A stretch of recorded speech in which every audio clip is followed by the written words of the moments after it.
एक डाकू था, उसका नाम था रत्नाकर।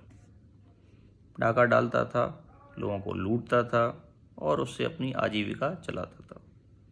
कहते हैं उस रास्ते से सप्तऋषि निकले। सप्तऋषियों को डाकू ने पकड़ा।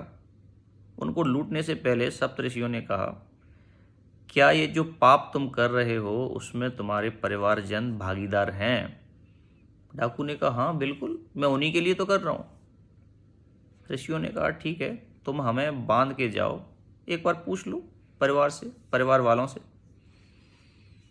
डाकू ने कहा, ठीक है। घर गया, उसने अपने पिता से पूछा, क्या मैं जो अपराध कर रहा हूँ, जो पाप कर रहा हूँ, आप उसमें भागीदार हैं? पिता ने कहा, नहीं। ये तुम्हारा फर्ज है अपने माता पिता का पालन करना। अब तुम कैसे कर रहे हो, तुम्हारे कर्मों के लिए तुम स्वयं जिम्मेदार हो।